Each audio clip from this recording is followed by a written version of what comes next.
Hello everyone, this is MGS Pavan. ಈ ವಿಡಿಯೋದಲ್ಲಿ ray optics discuss ಮಾಡೋಣ, ಬೇಸಿಕ್ ಟರ್ಮ್ಸ್ನ. ಇಂದಿನ ವಿಡಿಯೋದಲ್ಲಿ ಕೂಡ ಬೇಸಿಕ್ ಟರ್ಮ್ಸ್ ಡಿಸ್ಕಸ್ ಮಾಡಿದೆ. ಇದರಲ್ಲಿ ಕೂಡ ಬೇಸಿಕ್ ಟರ್ಮ್ಸ್ ಡಿಸ್ಕಸ್ ಮಾಡೋಣ. ಈ ಬೇಸಿಕ್ ಟರ್ಮ್ಸ್ ಆದ ನಂತರ ಇದು ಲಾಸ್ಟ್ ವಿಡಿಯೋದು ಬೇಸಿಕ್ ಟರ್ಮ್ಸು.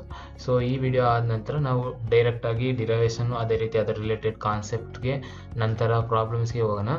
ಮೊದಲನೇದಾಗಿ ಇದು JEE, NEET, KCET board related ಎಕ್ಸಾಮ್ಗೆ ಇಂಪಾರ್ಟೆಂಟ್ ಆಗಿರುತ್ತೆ. ನೀವು ಈ ಚಾನಲ್ನ ಸಬ್ಸ್ಕ್ರೈಬ್ ಮಾಡಿರಲಿಲ್ಲ ಅಂದರೆ ಮೊದಲು ಸಬ್ಸ್ಕ್ರೈಬ್ ಮಾಡಿ, ನಂತರ ಬೆಲ್ ಐಕಾನ್ ಪ್ರೆಸ್ ಮಾಡಿ. ನಾನು ಯಾವುದೇ ನ್ಯೂ ವಿಡಿಯೋ ಪೋಸ್ಟ್ ಮಾಡಿದ್ರು ನಿಮಗೆ ನೋಟಿಫಿಕೇಶನ್ ಬರುತ್ತೆ. ಇವಾಗ ಸ್ಟಾರ್ಟ್ ಮಾಡೋಣ. ಇಂಪಾರ್ಟೆಂಟ್ ಡೆಫಿನೇಷನ್ ಒಂದು ಸ್ಪೆರಿಕಲ್ ಮಿರರ್. ಹಿಂದಿನ ಕ್ಲಾಸಲ್ಲಿ ನಾನು ಎಕ್ಸಾಂಪಲ್ ಹೇಳಿದೆ ಮಿರರ್ಸ್ದು. ಸ್ಪೆರಿಕಲ್ ಮಿರರು, ಕಾನ್ವೆಕ್ಸ್, ಕಾನ್ಕೇವ್ ಹಂಗಂದ್ರೆ ಏನು ಅಂತ ಇವಾಗ ನೋಡೋಣ. ಸ್ಪೆರಿಕಲ್ ಮಿರರ್ಸ್ ಅಂದರೆ ಏನು? A highly polished curved surface whose reflecting surface is cut apart of an hollow glass sphere is called as spherical mirror. ಒಂದು ಹೈಲಿ ಪಾಲಿಶ್ಡ್ ಸರ್ಫೇಸ್ ಆಗಿ ಅದ್ರ ಒಂದು ಪಾರ್ಟ್ ಕಟ್ ಆಗಿರೋದು, ಅದು ಹಾಲೋ ಆಗಿರುತ್ತೆ, ಅದು ಗ್ಲಾಸ್ ಸ್ಪಿಯರ್ ಆಗಿರುತ್ತೆ. ಅದನ್ನೇನಂತ ಕರಿತೀವಿ? ಸ್ಪೆರಿಕಲ್ ಮಿರರ್ ಅಂತ ಕರಿತೀವಿ. ಅದರಲ್ಲಿ ಬಂದು 2 ಟೈಪ್ಸ್. ಯಾವುವು? ಮೊದಲನೇದಾಗಿ ಕಾನ್ಕೇವ್ ಮಿರರ್. ಕೇವ್ ಅಂದ್ರೆ ಏನು? ಗುಹೆ ಥರ. ಓಕೆ, ಇಲ್ಲಿ ನಿಮಗೆ ಒಂದು ಇಂಟ್ ಸಿಗುತ್ತೆ ನೋಡಿ. ಇಲ್ಲಿ a spherical mirror whose bent in surface is reflecting surface is called as concave mirror. ಅಂದರೆ ಬೆಂಟ್ ಸರ್ಫೇಸ್, ಕೇವ್ ಸೈಡು, ಈ ಸೈಡು ರಿಫ್ಲೆಕ್ಟಿಂಗ್ ಆಗಿರುತ್ತೆ, ಅದನ್ನ ಕಾನ್ಕೇವ್ ಮಿರರ್. ಅದನ್ನ ಯಾವ ಥರ ರೆಪ್ರೆಸೆಂಟ್ ಮಾಡ್ತಾರೆ? ಈ ಥರ ರೆಪ್ರೆಸೆಂಟ್ ಮಾಡುತ್ತೆ. ಇದು ರಿಫ್ಲೆಕ್ಟಿಂಗ್ ಸರ್ಫೇಸು, ಇದು P, ಇದು ಪೋಲು, ಇದು ಸೆಂಟರ್ ಆಫ್ ಕರ್ವೇಚರ್. ಹಿಂಗಂದ್ರೆ ಏನು ಅಂತ ನಿಮ್ಗೆ ಈ ವಿಡಿಯೋ ಕಂಪ್ಲೀಟ್ ಆಗಿ ನೋಡಿದಾಗ ನಿಮಗೆ ಗೊತ್ತಾಗೋದು. ಇದು ಒಪೇಕ್ ಸರ್ಫೇಸು, ಇದು ರಿಫ್ಲೆಕ್ಟಿಂಗ್ ಸರ್ಫೇಸು. ಇನ್ನೊಂದು ರೀತಿ ಯಾವ ರೀತಿ ಡಿಫೈನ್ ಮಾಡ್ಬೋದು ಅಂದರೆ, reflecting surface is towards to the centre of curvature ಅಂತ ಇನ್ನೊಂದು ಡಿಫೈನ್ ಮಾಡ್ಬೋದು. ಈ ಫಿಗರ್ ನೋಡಿ, ಈ ರಿಫ್ಲೆಕ್ಟಿಂಗ್ ಸರ್ಫೇಸ್ ಅನ್ನೋದು towards the centre of curvature ಇದೆ. ಅದರದ್ದು ಏನಂತ ಕರಿತೀವಿ? ಕಾನ್ಕೇವ್ ಮಿರರ್ ಅಂತ ಕರಿತೀವಿ. ನೆಕ್ಸ್ಟ್ ಬಂದು ಕಾನ್ವೆಕ್ಸ್ ಮಿರರ್. ಇದು ಜಸ್ಟ್ ಆಪೋಸಿಟ್ ಆಗೂ ಹೇಳ್ಬೋದು. ಯಾವ ರೀತಿ ನೋಡೋಣ. A spherical mirror whose bulged out surface is reflecting surface is called as convex mirror. ಅದು ಬಲ್ಜ್ಡ್ ಔಟ್, ಇದು ಔಟ್ ಸೈಡು ರಿಫ್ಲೆಕ್ಟಿಂಗ್ ಆಗಿದೆ, ಇನ್ ಸೈಡು ಒಪೇಕ್ ಆಗಿದೆ. ಇದನ್ನ ಇನ್ನೊಂದು ರೀತಿ ಯಾವ ಥರ ಡಿಫೈನ್ ಮಾಡ್ಬೋದು? ನಾನು ಅದೇ ರೀತಿ ಇಲ್ಲಿ ಹೇಳಿದ್ನಲ್ಲ, ಇಲ್ಲೇನಿದೆ? ಸೆಂಟರ್ ಆಫ್ ಕರ್ವೇಚರ್ ಇದೆ, ಇಲ್ಲಿ ರಿಫ್ಲೆಕ್ಟಿವ್ ಸರ್ಫೇಸ್ ಇದೆ, ಇದು ಅವೇ ಫ್ರಮ್ ದ ಇದೆ, ಜಾಸ್ತಿ ದೂರ ಇದೆ ಕಂಪೇರ್ ಟು ಇದು. ಸೊ ನಾವು ಯಾವ ಥರದ್ದು? Reflecting surface is away from the centre of curvature is called as convex mirror. ಇಲ್ಲ ಅಂದರೆ ಇದಕ್ಕೆ ನೀವು ಸ್ಟಿಕ್ ಆನ್ ಆಗ್ಬೋದು. Bulged surface is outside, bulged surface reflect ಆಗೋದು ಔಟ್ ಸೈಡ್ ಇದೆ. ಕಾನ್ಕೇವ್ ಅಲ್ಲಿ ರಿಫ್ಲೆಕ್ಟ್ ಆಗೋದು ಒಳಗಡೆ ಇದೆ. ಒಳಗಡೆ ಇದ್ರೆ ಕಾನ್ಕೇವ್, ಹೊರಗಡೆ ಇದ್ರೆ ಕಾನ್ವೆಕ್ಸ್. ಆಯ್ತಾ? ನೆಕ್ಸ್ಟ್ ಬಂದು centre of curvature. Centre of curvature ಅಂದ್ರೆ ಏನಂತ ಹೇಳ್ತಾರೆ? It is a centre of a sphere of which the mirror are the lens is apart. ನಾನು ಹೇಳ್ದ ಲೆನ್ಸಸ್ ಅಪಾರ್ಟ್ ಇರುತ್ತೆ. ಅದರಿಂದ ನಾವು ಡಿಫೈನ್ ಮಾಡ್ಬೋದು ಯಾವ ರೀತಿ ಕಾನ್ವೆಕ್ಸ್, ಕಾನ್ಕೇವ್ ಅಂತ. ಈ ಸೆಂಟರ್ ಆಫ್ ಕರ್ವೇಚರ್ ಇಂದ ಆರಿಜಿನ್ ತಗೊಂಡು ಡಿಫೈನ್ ಮಾಡ್ಬೋದು. ಇನ್ನೊಂದು, the centre C of a sphere of which spherical mirror is A part is the centre of curvature of mirror. ಇದು ಸೆಂಟರ್ ಆಫ್ ಕರ್ವೇಚರ್ ಅಂತ ಹೇಳುತ್ತೆ. C ಅನ್ನೋದು the centre C of a sphere of which spherical mirror is part. ಅಂದರೆ spherical ಮಿರರ್ದು ಒಂದು part ಆಗಿರುತ್ತಲ್ಲ, ಅದನ್ನ ನಾವೇನಂತ ಕರಿತೀವಿ? Centre of curvature ಅಂತ ಹೇಳ್ತೀವಿ. ಇನ್ನೊಂದ್ಸರಿ ಹೇಳ್ತೀನಿ, it is the centre of sphere of which the mirror or lens are apart. So ನೀವು ಇದು ಸಿಂಪಲ್ ಆಗಿರೋದ್ರಿಂದ ಇದಕ್ಕೆ ಸ್ಟಿಕ್ ಆಗೋದು ಬೇಕಾದ್ರೆ. ನೀವು ಇನ್ನೊಂದು ಸ್ವಲ್ಪ ಎಫರ್ಟ್ ಹಾಕ್ತೀರ ಅಂದರೆ ಇದು ಕೂಡ ಸೇಮ್ ಡೆಫಿನೇಷನ್ ಆಗುತ್ತೆ. ನೆಕ್ಸ್ಟ್ ಒಂದು radius of curvature. The radius of an hollow sphere of a mirror which the mirror is apart is called as radius of curvature. Radius of curvature ಅನ್ನೋದು ಹಾಲೋ ಸ್ಪಿಯರ್ ಕನ್ಸಿಡರ್ ಮಾಡೋಣ. Hollow sphere ಆಗಿದ್ದು which the mirror is apart. Mirror ಅನ್ನೋದು ಅದಕ್ಕೊಂದು part ಆಗುತ್ತೆ. ಅದನ್ನೇನಂತ ಕರಿತೀವಿ? Radius of curvature ಅಂತ ಕರಿತೀವಿ. ಇನ್ನೊಂದು ಥರ ಯಾವ ರೀತಿ ಡಿಫೈನ್ ಮಾಡೋದು? Radius of curvature or of a sphere of which mirror forms a part. ಇಲ್ಲಿ mirror forms a part. Radius of curvature ಅನ್ನೋದು a sphere in which the mirror form a part is called as radius of curvature. Okay, next ಬಂದು pole. Or vertex. ಇದನ್ನ pole ಅನ್ನೋದನ್ನು ಇನ್ನೊಂದು ರೀತಿ ಯಾವ ರೀತಿ ಹೇಳ್ತಾರೆ ಅಂದರೆ ವರ್ಟೆಕ್ಸ್ ಅಂತ ಹೇಳ್ತಾರೆ. The central point of a spherical mirror is called pole. ಅದು ಯಾವ ರೀತಿ? Centre point. ಸೊ ಇವಾಗ ಇಲ್ಲಿ ಸೆಂಟರ್ ಆಫ್ ಕರ್ವೇಚರ್ ಇದೆ.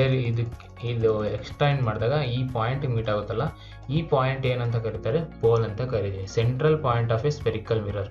ಈ ಸ್ಪೆರಿಕಲ್ ಮಿರರ್ ಈಗ ಕನ್ಸಿಡರ್ ಮಾಡಿದ್ರೆ ಫುಲ್ಲು, ಸೊ ಇದಕ್ಕೆ ಸೆಂಟ್ರಲ್ ಪಾಯಿಂಟ್ ಕನ್ಸಿಡರ್ ಮಾಡಿದ್ರೆ ಇದನ್ನೇನಂತ ಕರಿತೀವಿ? ಪೋಲ್ ಅಂತ ಕರಿತೀವಿ, ಆರ್ ವರ್ಟೆಕ್ಸ್ ಅಂತ ಕರಿತೀವಿ. ಪ್ಯಾರಲಾಕ್ಸಿಯಲ್ ರೇಸ್. ಪ್ಯಾರಲಾಕ್ಸಿಯಲ್ ಅಂದರೆ ಪ್ಯಾರಲಲ್ ಆಗಿದೆ, ಆಕ್ಸಿಯಲ್ ರೇಸ್ ಆಗಿದೆ. ಅದು ಯಾವ ರೀತಿ? The ray which have the very small angle of incidence are known as paraxial rays. ಅಂದರೆ ಇನ್ಸಿಡೆಂಟ್ ಆ್ಯಂಗಲ್ ಅನ್ನೋದು ತುಂಬ ಕಡಿಮೆ ಇದೆ. ಸೊ ಇದು ರಿಫ್ಲೆಕ್ಟಿಂಗ್ ಸರ್ಫೇಸು.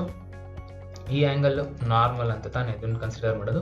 ಇದು ರಿಫ್ಲೆಕ್ಟಿಂಗ್ ಸರ್ಫೇಸ್. ಈ ಆ್ಯಂಗಲ್ ಅನ್ನೋದು ತುಂಬ ಕಡಿಮೆ ಇದೆ. ಎಷ್ಟು? 1 ಡಿಗ್ರಿನೋ ಇಲ್ಲ 2 ಡಿಗ್ರಿನೋ ಅಷ್ಟು, ಅಪ್ರಾಕ್ಸಿಮೇಟ್ಲಿ 0.01 ಡಿಗ್ರಿ ಅಷ್ಟು ಇರುತ್ತಲ್ಲ, ಅಂಥ ರೇಸ್ ಏನಂತ ಕರಿತೀವಿ? ಪ್ಯಾರಲಾಕ್ಸಿಯಲ್ ರೇಸ್ ಅಂತ ಕರಿತೀವಿ. ನೆಕ್ಸ್ಟ್ ಬಂದು principal axis. Line joining pole and centre of curvature of the mirror is known as principal axis. So ಇಲ್ಲೇ ಹೇಳಿದ್ದೀನಿ, ನಿಮಗೆ ಗೊತ್ತಾಗ್ಬಿಟ್ಟಿದೆ. ಲೈನ್ ಹೇಳಿದ ಈ ಲೈನ್ ಏನಂತ ಕರೀತಾರೆ ಅಂತಂದರೆ principal axis or optical axis. Line joining centre of curvature and the pole is called as principal axis. ಇದು ಯಾವ ಕೇಸಲ್ಲಿ? Reflecting surface towards the centre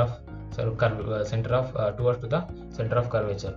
so ಇದನ್ನೇನು ಕಾನ್ಕೇವ್ ಆಗುತ್ತೆ, ಇದೇನಾಗುತ್ತೆ? ಅವೇ ಫ್ರಮ್ ದ ಇದೆ, ಇದು ಕಾನ್ವೆಕ್ಸ್ ಆಗುತ್ತೆ. ಇಲ್ಲಿ ರಿಫ್ಲೆಕ್ಟ್ ಇದಲ್ಲ, ಇದು ಸೆಂಟರ್ ಆಫ್ ಕರ್ವೇಚರ್ ಬಂದು ಇಲ್ಲಿ ಇರುತ್ತೆ. ಓಕೆ, ನೆಕ್ಸ್ಟ್ ಬಂದು ಇದು ಎಲ್ಲಿ ಬರುತ್ತೆ ಅಂದರೆ ಇಲ್ಲಿ ನಿಮಗೆ ಡೈರೆಕ್ಟಾಗಿ ಈ ಎಕ್ಸ್ಪ್ರೆಷನ್ನು R/2 ಅಂತ ಎಲ್ಲಿ ಬರುತ್ತೆ, ಎಲ್ಲಿ ಕೇಳ್ತಾರೆ ಅಂದರೆ ಮಲ್ಟಿಪಲ್ ಚಾಯ್ಸ್ ಕ್ವಶನಲ್ಲಿ ಕೇಳ್ತಾರೆ. If theta is very small, ಈ ಆ್ಯಂಗಲ್ ಸೆಂಟರ್ ಆಫ್ ಕರ್ವೇಚರಿಂದ ರೇ ಟ್ರೇಸ್ ಮಾಡಿದಾಗ ಈ ಆ್ಯಂಗಲ್ ಅನ್ನೋದು ತುಂಬ ಸ್ಮಾಲ್ ಆದಾಗ ರೇ ಟ್ರೇಸಿಂಗ್ ಆಗಲಿ ನಿಮಗೆ ಗೊತ್ತಾಗುತ್ತೆ. ರೇ ಟ್ರೇಸಿಂಗ್ ಒಂದು ಆಬ್ಜೆಕ್ಟ್ಗಾಗಲಿ ಇಮೇಜ್ ಆಗಲಿ ಯಾವ ಥರ ಟ್ರೇಸ್ ಮಾಡೋದು ಅನ್ನೋದು ನೆಕ್ಸ್ಟ್ ವಿಡಿಯೋ ಮಾಡಿದಾಗ ನಿಮ್ಗೆ ಗೊತ್ತಾಗುತ್ತೆ ಅಲ್ಲಿ ಯಾವ ರೀತಿ ಅಂತ. ಇವಾಗ ಸಿಂಪಲ್ಲಾಗಿ ಕನ್ಸಿಡರ್ ಮಾಡಿ, ಒಂದು ರೇಸ್ ಈ ಥರ ಟ್ರೇಸ್ ಮಾಡಿದಾಗ ರಿಫ್ಲೆಕ್ಟ್ ಆಗಿರೋ ರೇ, ಅದೇ ರೀತಿ ಇದು ಇನ್ಸಿಡೆಂಟ್ ಆಗಿರೋ ರೇ, ಇದು ರಿಫ್ಲೆಕ್ಟ್ ಆಗಿರೋ ರೇ, ಅದೇ ರೀತಿ ಇದಕ್ಕೆ ನಾರ್ಮಲ್ ಅನ್ನೋದು ಇದು ಈ ಥರ ಕನ್ಸಿಡರ್ ಮಾಡಿದರೆ ಇದು ನಾರ್ಮಲ್ ಆಗುತ್ತೆ. ಸೊ ಇದು theta angle. If theta is very small, R/2 secant theta, ಈ ಡಿಸ್ಟೆನ್ಸ್ ಎಷ್ಟು ಇರುತ್ತೆ ಅಂದರೆ R θ. ಇದು R ಆಗಿರುತ್ತೆ, ಇದು R ಆಗಿದ್ದರೆ ಇದು ಈ ವ್ಯಾಲ್ಯೂ ಎಷ್ಟಾಗಿರುತ್ತೆ? ಸೀಕೆಂಟ್ ಥೀಟಾ ಅಷ್ಟಾಗಿರುತ್ತೆ. ಸೊ R/2 ಆಗುತ್ತೆ ಈ ವ್ಯಾಲ್ಯೂ. ಓಕೆ, ಸೊ ಇದನ್ನ ಇಫ್ ಥೀಟಾ ಯಾವಾಗ ಸ್ಮಾಲ್ ಆಗಿರುತ್ತೋ ಆವಾಗ ನಾವಿದು ನೆಗ್ಲೆಕ್ಟ್ ಮಾಡೋಕ್ಕಾಗಲ್ಲ, ಇದನ್ನು ರಿಮೂವ್ ಮಾಡ್ಬೋದು. ಸೊ ಇದು ನೆಗ್ಲೆಕ್ಟ್ ಮಾಡೋಕ್ಕಲ್ಲ. ಸೊ 1 ಅಂತ ಕನ್ಸಿಡರ್ ಮಾಡ್ಬೋದು. 1 ಅಂತ ಕನ್ಸಿಡರ್ ಮಾಡಿದ್ರೆ R/2 R/2 ಅಂದರೆ +R/2 ವ್ಯಾಲ್ಯೂ ಬರುತ್ತೆ. ನೆಕ್ಸ್ಟ್ ಬಂದ್ಬಿಟ್ಟು ಫೋಕಸ್. ನೀವು ಫೋಕಸ್ ನೀವೇ ಡಿಫೈನ್ ಮಾಡೋದು. ಈ ಇಮೇಜ್ ನೋಡೋದು ಕಾನ್ಕೇವ್ ಮಿರರ್ಗೆ ಯಾವ ರೀತಿ, ಕಾನ್ವೆಕ್ಸ್ ಮಿರರ್ಗೆ ಯಾವ ರೀತಿ. ಈ ರೇಸಿಂಗ್ ಮೂವ್ ಆಗಿ ರಿಫ್ಲೆಕ್ಟ್ ಆಗಿ ಒಂದು ಪಾಯಿಂಟ್ ಹತ್ರ ಮೀಟ್ ಆಗ್ತಿದೆ. ಈ ಪಾಯಿಂಟ್ ಏನಂತ ಕರೀತಾರೆ? F ಇಂದ ಡಿನೋಟ್ ಮಾಡಿ. ಈ F ಏನಂತಾರೆ? ಫೋಕಸ್ ಅಂತ ಕರೀತಾರೆ. ನೋಡಿ ಇವಾಗ ಯಾವ ರೀತಿ ಡಿಫೈನ್ ಮಾಡಿ. When a parallel beam of light ray incident on a spherical mirror, then after reflection it meet or appears to meet at a point on a principal axis which is called as focus of a spherical mirror. ಇದು ಎಲ್ಲಂದ್ರಲ್ಲೇ meet ಆಗೋದು ರೇ ಅಲ್ಲ, ನಾವು ಎಲ್ಲಿ consider ಮಾಡ್ತೀವಿ? On the principal axis. ಯಾವುದೇ ray incident ಆಗಿ ಅಥವಾ ರಿಫ್ಲೆಕ್ಟ್ ಆಗಿರೋ ರೇ ಇಂಟರ್ಸೆಕ್ಟ್ ಆಗಿ ನಮ್ಗೆ ಯಾವ ಥರ ಕಾಣಿಸ್ತಿದೆ? ಮೀಟ್ ಆಗಿದೆ ಅನಿಸುತ್ತೆ, ಇಲ್ಲಾಂದರೆ ಅಪಿಯರ್ಸ್ ಟು ಮೀಟ್ ಅಂತ ಅನಿಸ್ತಿದೆ. ಇಲ್ಲಿ ಮೀಟ್ ಆಗಿದೆ, ಇಲ್ಲಿ ಅಪಿಯರ್ಸ್ ಟು ಮೀಟ್ ಅಂತ ಅನಿಸ್ತಿದೆ. ಇಲ್ಲಿ ಫಾರ್ಮ್ ಆಗಿ ಇಲ್ಲಿ ಮೀಟ್ ಆಗ್ತಿರೋ ಪಾಯಿಂಟ್, ಈ ಪಾಯಿಂಟ್ ಏನಂತ ಕರೀತಾರೆ ಅಂದರೆ ಫೋಕಸ್ ಅಂತ ಡಿಫೈನ್ ಮಾಡ್ತಾರೆ. ಇನ್ನೊಂದು ಟೈಪ್ ಯಾರಾದರೆ, if a ray of parallel to the principal axis and paraxial, then the point which they appears to converge is known as focus. The distance of focus from the pole then be R/2. ಈ distance ಎಷ್ಟಿರುತ್ತೆ ಅಂದರೆ R/2 ಅಂತ ಹೇಳಿ. ಇಲ್ಲಿ centre of curvature ಈ side ಬರುತ್ತೆ, ಇಲ್ಲಿ centre of curvature ಈ ಸೈಡ್ ಬರುತ್ತೆ. ಸೊ ಇಲ್ಲೂ ಫೋಕಸ್ ಅನ್ನೋದು ಎಲ್ಲಿ ಫಾರ್ಮ್ ಆಗುತ್ತೆ ಅಂದರೆ ಅಟ್ r/2 ಡಿಸ್ಟೆನ್ಸಲ್ಲಿ ಫಾರ್ಮ್ ಆಗುತ್ತೆ. ನೆಕ್ಸ್ಟ್ ಬಂದ್ಬಿಟ್ಟು ಫೋಕಲ್ ಲೆಂತ್ ಅನ್ನೋದು ಏನಂತ ಡಿಫೈನ್ ಮಾಡ್ತಾರೆ, ಇಲ್ಲೇ ಗೊತ್ತಾಗುತ್ತೆ, ನಿಮ್ಮ ಫಿಗರ್ ನೋಡ್ಬಿಟ್ರೆ ನೀವೇ ಡಿಫೈನ್ ಮಾಡ್ಬೋದು. ಎಫ್ ಅಂಡ್ ಪಿ ಅಂದರೆ ಫೋಕಲ್ ಲೆಂತ್. ಅದು ಯಾವ ರೀತಿ ಡಿಫೈನ್ ಮಾಡೋದಂದರೆ focal length is a distance pf between the pole and the focus along the principal axis. ಹೇಳಿದ್ನಲ್ಲ, ಇದನ್ನೇ ನಾವು ಫೋಕಲ್ ಲೆಂತ್ ಅಂತ, ಪಿ ಟು ಎಫ್ ಇರೋ ಡಿಸ್ಟೆನ್ಸ್ ಏನಂತ ಕರಿತೀವಿ, ಫೋಕಲ್ ಲೆಂತ್ ಅಂತ ಕರಿತೀವಿ. The distance between the pole and the focus is called as focal length. Okay, ಅದನ್ನ ಯಾವ ರೀತಿ ಡಿಫೈನ್ ಮಾಡ್ತಾರೆ, ಎಫ್ ಅಂತ, ಇದು ಸ್ಮಾಲ್ ಎಫ್, ಇದು ಕ್ಯಾಪಿಟಲ್ ಎಫ್. ಫೋಕಸ್ ಅಂತ ಬಂದ್ಬಿಟ್ಟು ಕ್ಯಾಪಿಟಲ್ ಎಫ್, ಫೋಕಲ್ ಲೆಂತ್ ಅಂತ ಬಂದ್ಬಿಟ್ಟು ಸ್ಮಾಲ್ ಎಫ್. ನೆಕ್ಸ್ಟ್ ಬಂದು relation between the focal length and radius of curvature. ಇದ್ರ ಮಧ್ಯೆ ರಿಲೇಷನ್ ಯಾವ ರೀತಿ ಇದೆ, ಫೋಕಲ್ ಲೆಂತು ಅದೇ ರೀತಿ ರೇಡಿಯಸ್ ಆಫ್ ಕರ್ವೇಚರ್ ಮಧ್ಯೆ ರಿಲೇಷನ್ಸ್ ಏನಿದೆ, ಮ್ಯಾಥಮೆಟಿಕಲ್ ಆಗಿ ಯಾವ ರಿಲೇಷನ್ ಇದೆ. F is equal to r/2. F ಅಂದರೆ ಏನು, ಫೋಕಲ್ ಲೆಂತ್. ಆರ್ ಅಂದರೆ r/2 ಅಂದರೆ ಇದು ಯಾವ ರೀತಿ ಬಂತು ನಮ್ಗೆ ಗೊತ್ತು, ಯಾವ ಡಿಫೈನ್ ಮಾಡಿದ್ವಿ, F is equal to focal length is equal to F. ಇವಾಗ ಒಂದು ಈ ರೀತಿ ಕನ್ಸಿಡರ್ ಮಾಡಿದ್ರೆ ಇದು ಪೋಲು, ಇದು ಫೋಕಸ್. ಈ ಫೋಕಸ್ ಅನ್ನೋದು ಎಲ್ಲಿ ಫಾರ್ಮ್ ಆಗುತ್ತೆ, r/2 ಡಿಸ್ಟೆನ್ಸ್ ಅಲ್ಲಿ ಫಾರ್ಮ್ ಆಗುತ್ತೆ. ಸೊ ನಾವು ಯಾವ ರೀತಿ ರೆಪ್ರೆಸೆಂಟ್ ಮಾಡ್ಬೋದು, focal length is equal to F ಅಂತ ರೆಪ್ರೆಸೆಂಟ್ ಮಾಡಿ. ಎಫ್ ಇಸ್ ಈಕ್ವಲ್ ಟು ಏನಾಗುತ್ತೆ ಅವಾಗ, F is equal to r/2. ಎಫ್ನ r/2 ಅಂತ ರೀಪ್ಲೇಸ್ ಮಾಡಿದಾಗ ನಮಗೆ relation between focal length and focus radius of curvature ಈ ವ್ಯಾಲ್ಯೂ ಬರುತ್ತೆ. ಓಕೆ, ನೆಕ್ಸ್ಟ್ ಬಂದು ಪವರ್ ಆಫ್ ಎ ಮಿರರ್. ಒಂದು ಮಿರರ್ಗೆ ಪವರ್ ಎಷ್ಟು ಅಂತ ಯಾವ ರೀತಿ ಕಂಡುಹಿಡಿತಾರೆ, ಇವಾಗ ಸೈಟ್ ಇರುತ್ತೆ, ಲಾಂಗ್ ಸೈಟ್, ಶಾರ್ಟ್ ಸೈಟ್ ಅಂತ ಇರುತ್ತೆ. ಅದ್ರ ಮಿರರ್ ಪವರ್ ಎಷ್ಟಂತ ಫೈಂಡ್ ಔಟ್ ಮಾಡ್ತಾರೆ. ಆದ್ರೂ ಬಂದ್ಬಿಟ್ಟು power of focal length the 1/2 focal length that will mean metre. ಅದು ಮೀಟರ್ ಅಲ್ಲಾಗಿರುತ್ತೆ, ಅದರಿಂದ ನಾವು ಡಿಫೈನ್ ಮಾಡ್ತೀವಿ. ಇಲ್ಲಿಗೆ ಬೇಸಿಕ್ ಟರ್ಮ್ಸು ಕಂಪ್ಲೀಟ್ ಆಗಿದೆ.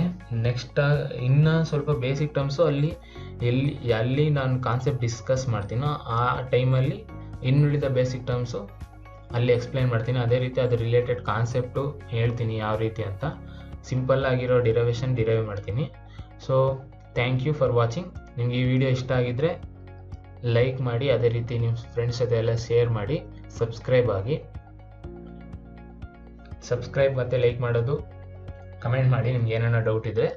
Thank you for watching. Please do like and subscribe to my channel.